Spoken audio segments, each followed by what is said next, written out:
सकाळी सकाळीच जर आपल्याला समजलं की घरी पाहुणे येणार आहे, त्यावेळेस जी आपली धावपळ उडते ना, ती गृहिणींना नक्कीच माहिती असेल. ज्या घरामध्येच राहतात लेडीज, त्यांना सकाळची कामाची इतकी धावपळ असते ना, आणि त्याचसोबत जर आपल्याला समजलं की घरी आता कोणी पाहुणे येणार आहे, त्यावेळेस अजूनच आपली धावपळ उडते. अशा वेळी मी सकाळी माझ्या घरातली कामं 1 तासामध्ये कशी आवरते ना, ते तुमच्यासोबत आज शेअर करणार आहे. तर चला आता व्हिडिओला सुरुवात करते.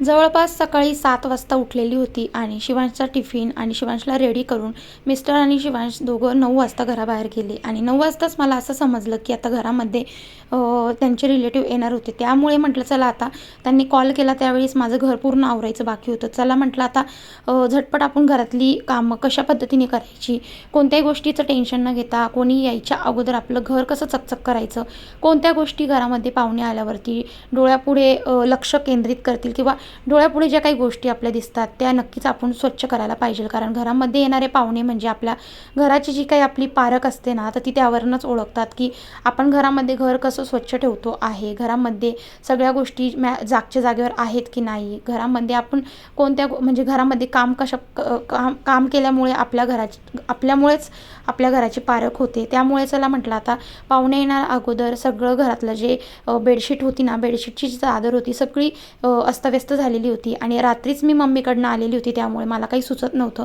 सगळ्यात अगोदर म्हटलं चला आता जी गोष्ट डोळ्यापुढे दिसती ती सगळी आता उचलून घेऊया.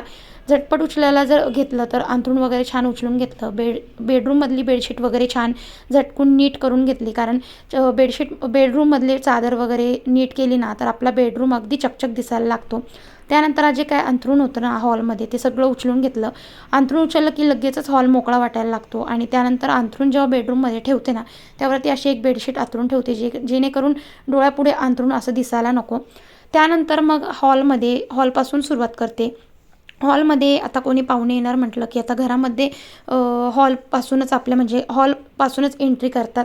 त्यानंतर बघा हॉलमध्ये इतका सगळा पसारा पडलेला होता. कालची जी काही कपडे होती ती अशीच सोफ्यावरती पडलेली होती, जी काही धुवायची होती, जी काही ठेवायची होती सगळे आता म्हटलं चला आता पटपट ठेवून घेऊया. जे कपडे धुवायचे होते ते खालती ठेवून घेतले आणि जे कपडे कपाटमध्ये ठेवायचे होते ते कपाटात ठेवून घेतले. त्यानंतर पडदे वगैरे ओपन केले, खिडक्या ओपन केल्या. घरामध्ये छान बाहेरचा सूर्यप्रकाश आणि उजेड छान घरामध्ये आला ना, तर काम करायला देखील आपल्याला प्रसन्न वाटतं.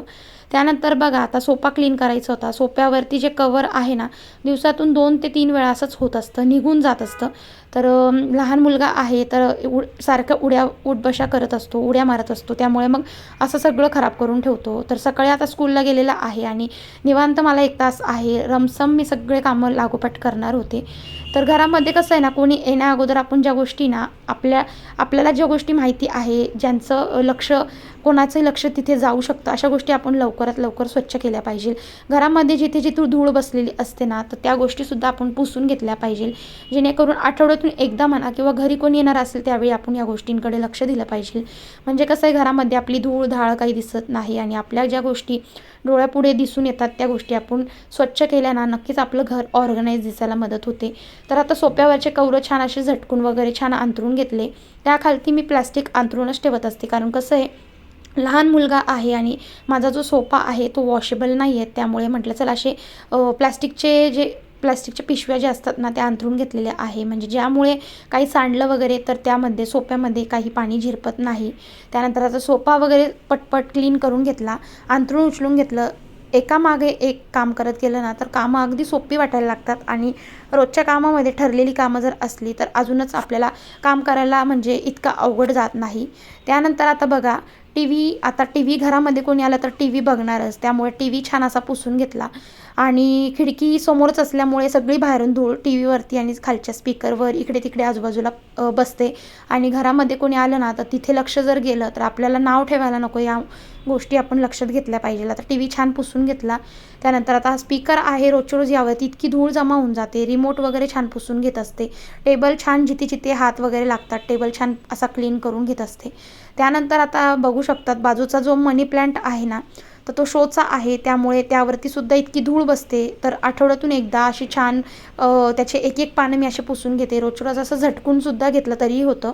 तर आज थोडी थोडी पानं मी पुसून घेणार होती. आणि इतर वेळी तर एकदा महिन्यातून आपण हे वॉशेबल आहे त्यामुळे छान असं मी नळाखालीच धुवून घेत असते. तर आता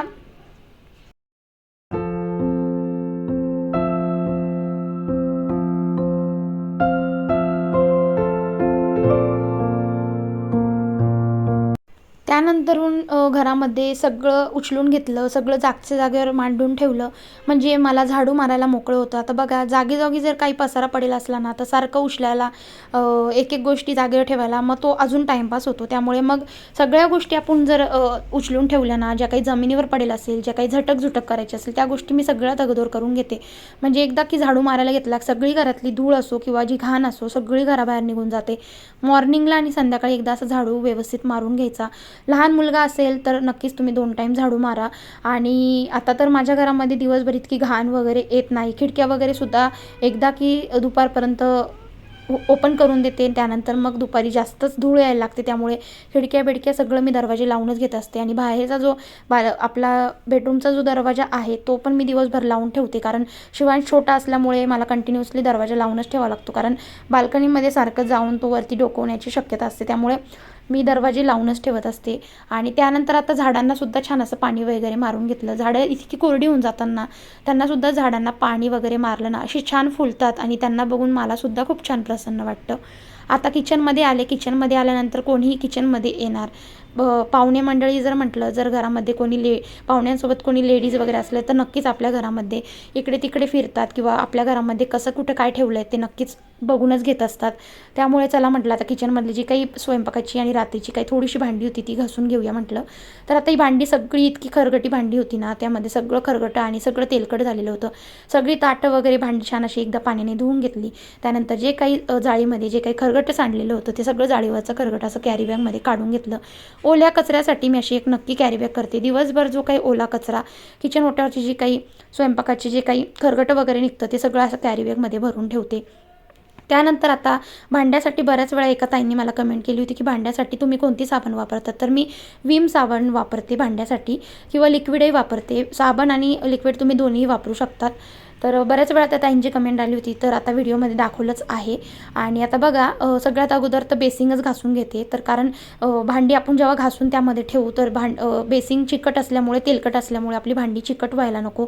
तर एकदा बेसिंगच्या भांड्याला छान हात मारून घेतला आणि खालची जी जाळी आहे ती सुद्धा अशी छान रोज घासून घेत असते. रोज तुम्ही माझ्या डेली रुटीनमध्ये बघतच असाल. तर आता जाळी आणि बेसिंगचं भांडं असं चकचक घासून घेणार आहे.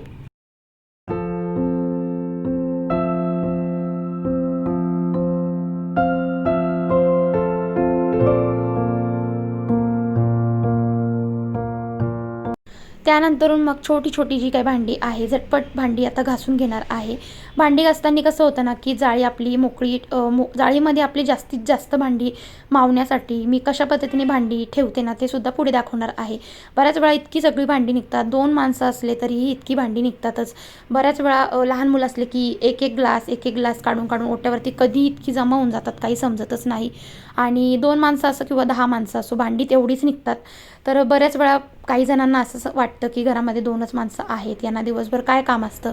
तर दिवसभर काम असतं. कारण दिवसभर आपलं सकाळी मॉर्निंगला एकदा घर स्वच्छ झालं ना, त्यानंतर मुलांना जेवण खाऊ घालायचं, त्यानंतर मग त्यांना होमवर्क, त्यांना झोपवायचं, त्यानंतर दिवसभराची दुसरी बाकीची दुपारनंतरची काही बाकीची उरलेली कामं असतात ती करायची असतात. संध्याकाळी परत तोच रुटीन आपला जेवणाचा. तर बऱ्याच वेळा 2 असो माणसं किंवा 3 असो किंवा 4 असो, कामं तितकीच असतात जितकी जास्त माणसं असू द्या किंवा 2 माणसं असू द्या. तर आता सगळी भांडी घासून घेतली आणि छान आता ह्या जाळीमध्ये ठेवताना सगळी छोटी-छोटी जी भांडी असतात ती मध्ये ठेवतात मी. आणि चारी साईडने असे ताटं वगैरे लावून घेतले ना, तर आपली भांडी ठेवायला जास्तीत जास्त जागा मिळते. आणि आता ही भांडी इतकी जमा झालेली होती घरामध्ये, कोणी येईल त्या अगोदर म्हटलं चला ती भांडी घासून घेऊया.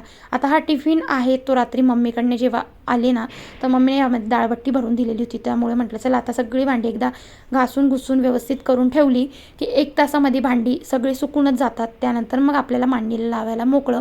किचन काउंटर एकदा छान स्वच्छ मी असं रोज पुसूनच घेत असते. तर आता जवळपास माझी सगळी भांडी घासून झालेली आहे. आणि आता यानंतर मग कोणी माझ्या घरामध्ये येऊ अगर किंवा मला बाहेर जायचं असेल तर मी अगदी म्हणजे माइंड फ्रेश, म्हणजे कोणतंही घराचं टेन्शन घेऊन न जाता मी जाऊ शकते. तर अशा पद्धतीने माझी सकाळची रुटीन अशी असते. आणि आता घरामध्ये कोणीही आलं तर घर नाव ठेवायला नको किंवा अशा पद्धतीने माझा हा सकाळचा रुटीन मी शेअर केलेला आहे. चला तर भेटते पुढच्या